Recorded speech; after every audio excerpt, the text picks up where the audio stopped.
There are four pillars on which you can build the platform to reach the zenith of your success: dedication, devotion, discipline, and determination. The young once said that universities, colleges, and other post-secondary educational institutions are often called on to train and educate students for careers in technical and professional areas.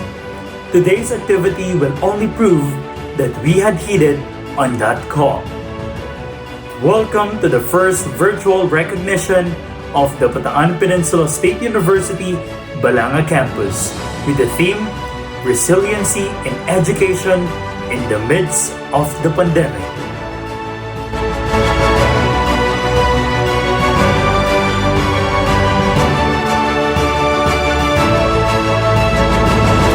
To start with our event, may we request everyone to please rise in reverence to God's presence in our midst. This will be immediately followed by the singing of the Philippine National Anthem and BPSU March through video presentation.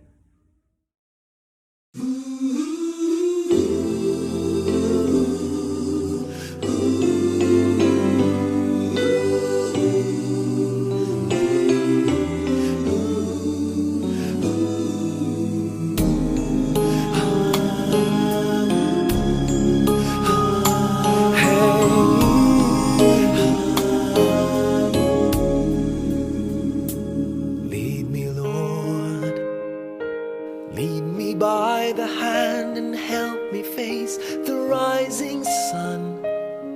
Comfort me through all the pain that life may bring. There's no other hope that I can lean upon. Lead me, Lord, lead me all my life. Walk by me across the lonely roads that I may face. Take my arms and let your hand show me the way. Show the way to live inside your heart all my days, all my life. You are my my feet all the time, my Lord, I need you there. You are my light, I cannot live alone. Let me stay by your guiding love all through my life. Lead me, Lord.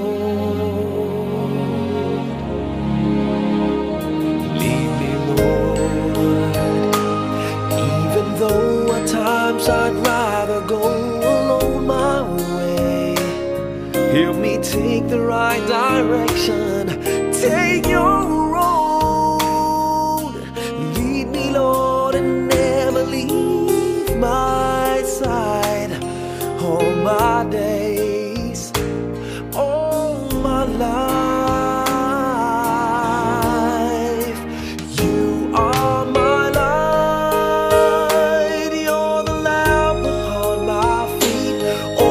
time, my Lord, I need you there. You are my light, I cannot live alone. Let me stay by your guiding love all through my life. You are my light, you're the lamp upon my feet. All the time, my Lord, I need you there.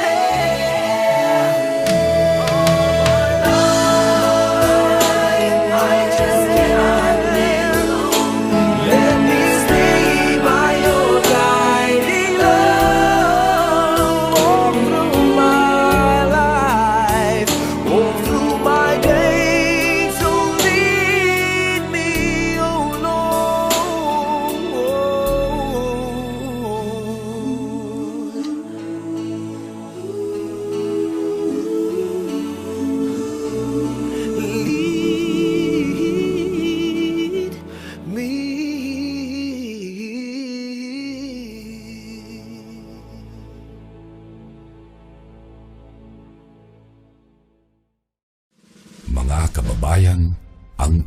sang-awit ng Pilipinas. Kayang magiliw, telas ng sinakalan, alam ng puso, sa dikit mo'y buhay. Lupang hinirang, tuyang ka ng magiting, sa manlulupin, di ka pasisingil, sa nagagang tutok sa simoy at sa langit mong pagaw, ay hinatang tulad, awit sa pagkayang minamahal, ang isang ng matawad mo'y tagumpay na nagtitindig, ang bituin at araw niya kailan pang ay di magtitindig. Luman ang araw ng walhagit pagsinta, buhay langit sa piling mo. Aming ligaya ng pagkay mga api, ang mamatay ng dahil sa'yo.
Please be seated. Ferdinand E. Marcos once said that each generation writes its own history. Our forefathers have written theirs. With fortitude and excellence, we must write ours.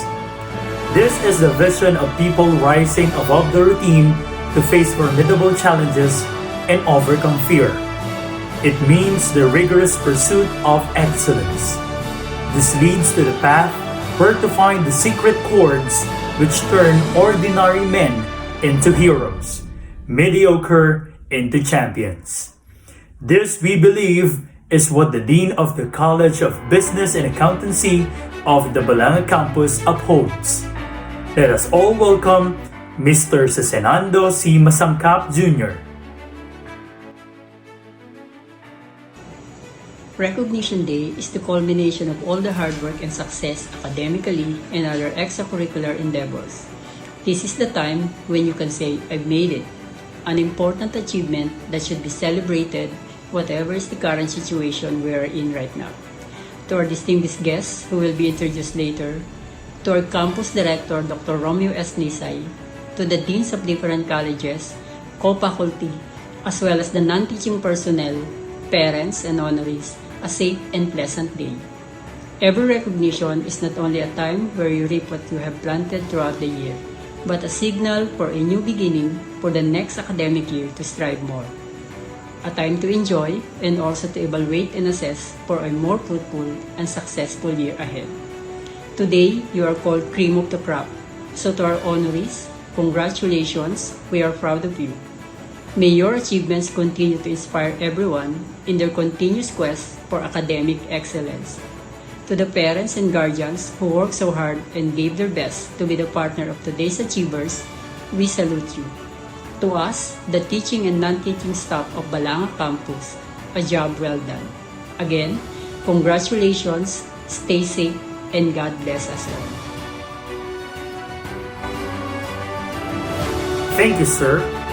Aristotle once said learning is an ornament in prosperity, a refuge in diversity. Bataan Peninsula State University has envisioned to be the center of excellence not only in the Philippines but also in Asia-Pacific region, and has a mission of producing skilled graduates with high regard for self-respect, concern for fellow men, and love of country. Such vision and mission are designed to uphold the rage of light against the threat of multifarious breeding of our republic and the world. Our source of venture is earned from this man of the hour. He courageously faced the battle of fighting and has been supportive to plans which would benefit the common good. Let us all welcome Dr. Romeo S. Nisay Jr. for his message.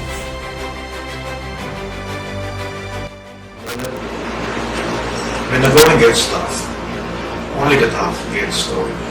So goes the saying. But in this pandemic, no one should be left behind, especially in education. Even the weak and those who found themselves at the crossroads of these challenges. This year's recognition of students who excel in the various programs is a testament of their relentless commitment in the pursuit of a productive future. Despite the odds and the seemingly uncertain future, the students braved the storm and held tight to their promise of finishing the tasks. And off they went to the finish line with flying colors. Congratulations to these students who never fail their parents and their guardians by showcasing an inspiring level of resiliency and by levitating themselves above for higher ground. But resident students, help those who are in need of your protection and inspire those students who seek the light from these dark times. Extend your hand to those who fail along the way. This is the meaning of education. Education with purpose. The university will walk hand in hand with you to catch those students who hardly finish the race and help them walk towards the glorious light.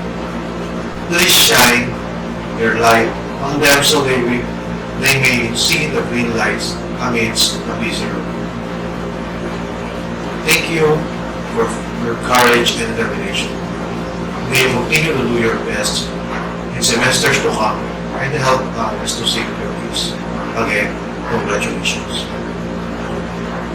Ulitin ko yung pangalan.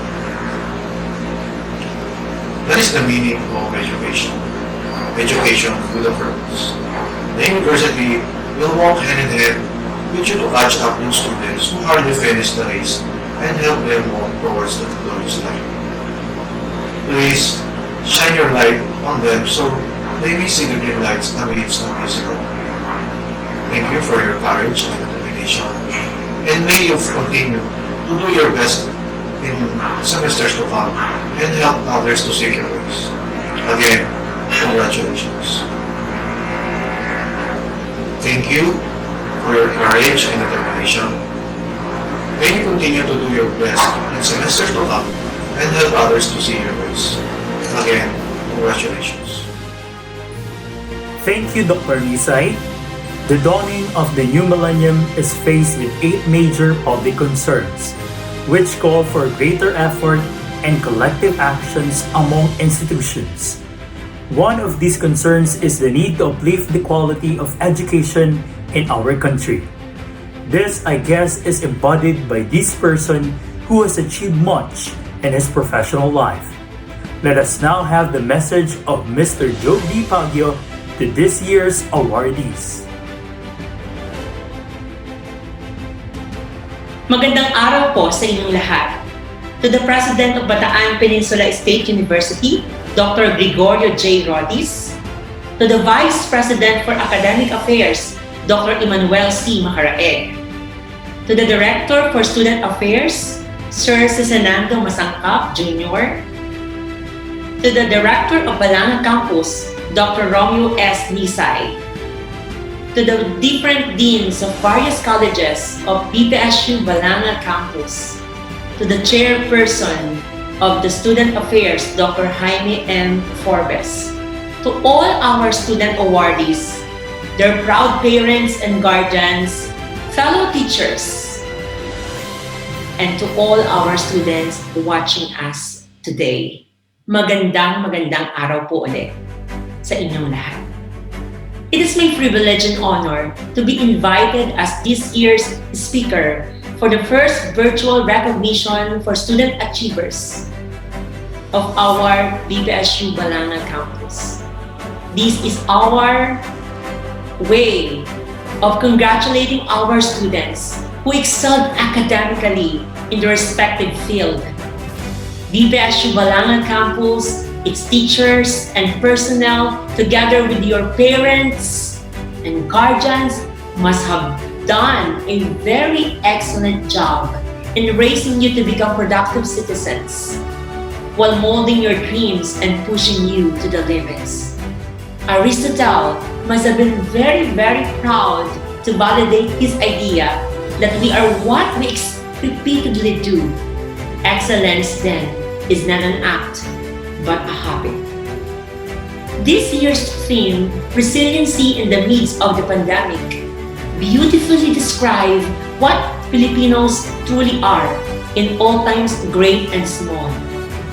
We are all resilient. Your academic achievement in one of the most deleterious times in recent history is a testament of your faith in the strength of your spirit and the tenacity of your soul. While the world crumbles due to the enormous effects of the COVID-19 pandemic, you were down on your chairs, burning the midnight oil while trying to balance the uncertainties of the present and the possibilities it holds true to all who persevere in these trying times. I can sense and feel and see it in your eyes that while you may be tired of all this precariousness, there is one true promise that this pandemic brings to our consciousness. Rewards await to those who rise above the storm.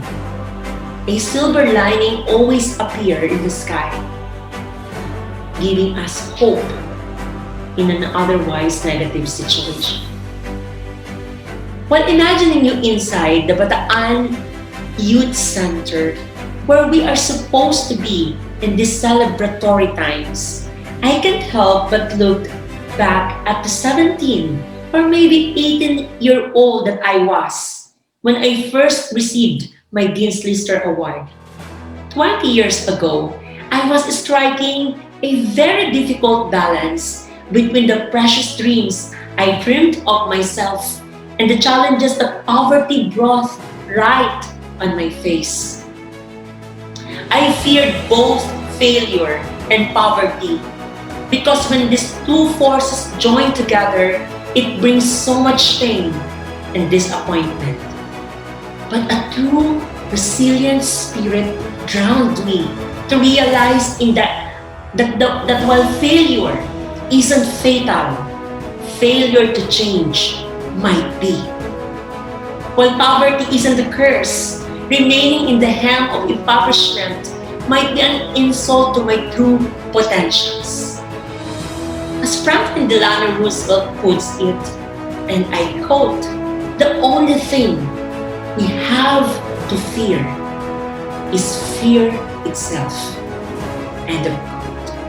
Slowly but surely, I realized my greatest fear and set the course of actions to conquer it. To paraphrase the words of J.K. Rowling, which I quote, "Some failures in life are inevitable. Failure gave us an inner security and taught us things about ourselves that we could have learned no other way." We can never really truly learn our inner strength, our true joy, our grit, our resilient spirits, unless adversities test us and problems hammer us. But these challenges will bring the best on us. This pandemic really tested our students' grit to the realities of life. But you never faltered. You never bowed down. You continued to your journey instead. You never looked back, and you became more resilient. Your stories, dear awardees, will always remind us that when life gives us the hardest hit, we keep plowing ahead. That is the only way to keep the roads clear. Resilience means you experience, you feel, you fail, you are hurt, but you fall and keep on going. I remember the story of a student from the College of Education who lost his mother during this pandemic. He was so disheartened. He was so shocked. His spirit almost breaking. But he looked in his mother's eyes in heaven, who told him to move on, and she will be watching. This coming academic year, he is graduating from college. A single mother student from the College of Business and Accountancy once told me, "Sir, I couldn't go on anymore because of financial problems. She has to study during the day and work at night to make ends meet and tend to her child at the same time." I know this past 2 years since the start of the pandemic must have been really hard for her to keep afloat since she lost her job. But the last time I checked, she is enduring. She is graduating this coming school year. This pandemic took a lot from us in ways we never could have imagined. It took our mother, our father, our sibling, our friend, our classmate, and even our acquaintances. But while we grieve in the passing of our loved ones, we remember the joy and the wonderful memories we shared with them.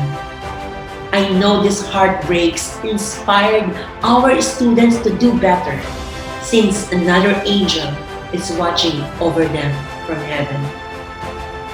There is no better way to describe our resilient students these past 2 years than to tell their stories through a poem written by Robert Frost, and I quote, "Two roads diverge in a yellow wood, and sorry I could not travel both, but be one traveler.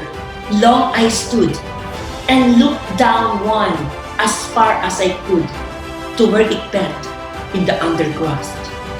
I shall be telling this with a sigh, that somewhere ages and ages hence, two roads diverge in the wood and I took the one less traveled by, and that has made all the difference."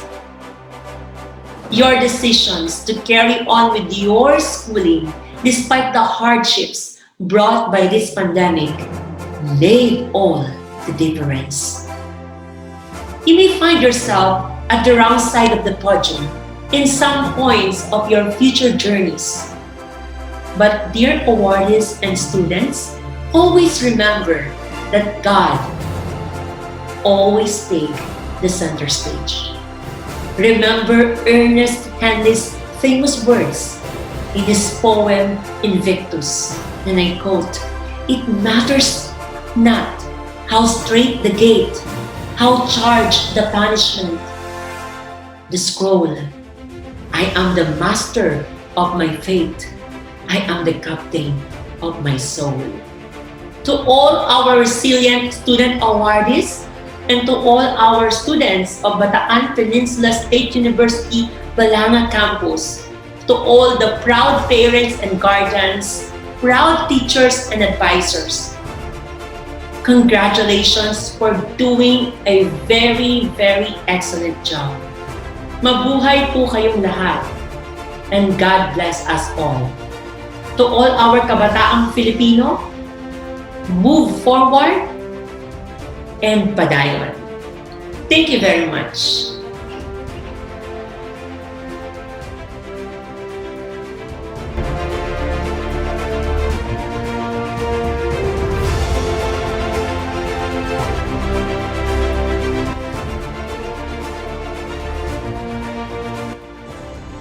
A pleasant day to everyone. On behalf of the College of Business and Accountancy and as your Dean, I offer my warmest congratulations to all CBA honorees. I would also like to take this opportunity to congratulate your family who have encouraged and supported you on your journey.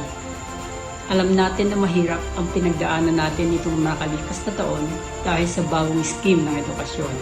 That is the delivery of flexible learning. These past few months have been tough on everyone. Lahat ng pagbabago at challenges ay naranasan natin. Mahirap na internet connection, bagong pamamaraan ng classroom discussion, kakaibang klase ng interaksyon ng estudyante at faculty, ang ilan sa mga madalas nating marinig na issue sa delivery ng instruction. But as the saying goes, the show must go on. And indeed, the show continues. Today is the testament of how resilient you are to continue despite the now new normal scheme of education because of the pandemic. Despite of those challenges, here you are honorees, receiving the fruit of your labor and hardship. And because of that, it is of great pride that we in the administration honor your achievements through this virtual recognition. Congratulations to you, my dear honorees, and salute to your parents. Keep up the good work. Thank you for choosing BPSU CBA as your partner and companion in your life's journey. Thank you for accepting and respecting what we offered you and for making us so proud. Sincere gratitude also as always to my CBA family for your contributions to our honorary success. Together, we ink another worthy page in the history of the College of Business and Accountancy. I wish you all the best. God bless.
Achievement is not always success, while repeated failure often is.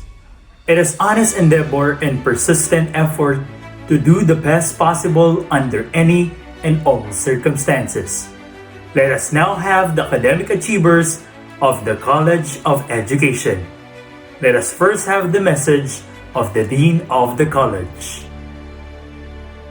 I'd like to congratulate all the students who have successfully finished the academic year 2020-2021. Today, we're holding our traditional Recognition Day in a non-traditional way. This is the virtual celebration of the exemplary performance of students in the academe despite of difficulties because of the new architecture of learning that we have now. Along with the honor students, we're also recognizing the efforts and support of their parents or loved ones, for without them, they will not attain high performance. And a big salute to the faculty members for their efforts and ingenuity in performing remote learning with a heart. That is, achieving great things with the students despite hardship while haggling the effects of COVID-19 on their families and personal lives as well. Congratulations to all of you and Godspeed.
People's achievement is measured not only on how well he performed inside the classroom, but also on how he had fared outside the classroom. The following awardees did not only burn the midnight oil just to get exemplary grades in their academics, but also performed well in other fields of endeavor. With this, they should also be recognized for the greater efforts they have shown. Let us now have the awardees from the College of Social and Behavioral Sciences. Let us first have the message of the college dean. Dear achievers of Balanga Campus, the Psikologista achievers, and all student leaders, this day is for you. Some people have an extraordinary ability to transform adversity into opportunity. This is how you come across.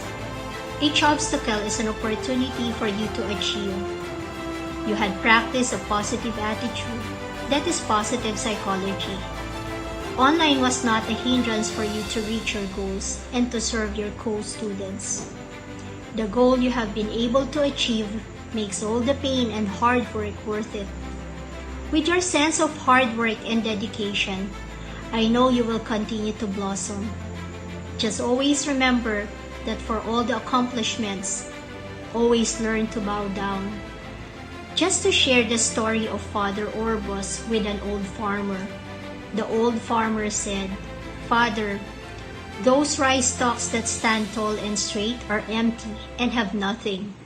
It is those which are bent and lowly that are heavy with grain." Indeed, humility is a great virtue. Patrick Allen of Lifehacker website says, people respond well to humility because it shows that you place yourself at the same level as them and not above them. In a study, those who are humble have higher control because they place less importance on the self, exhibit higher self-control in many situations.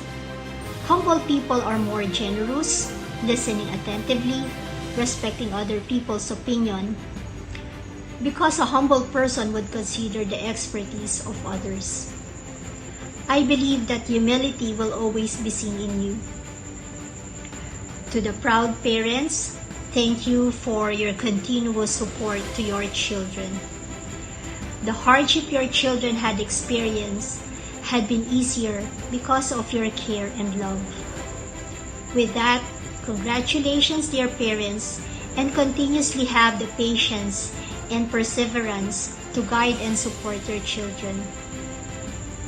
Congratulations to all achievers and the hardworking students, hardworking student leaders. God bless you on your way to success.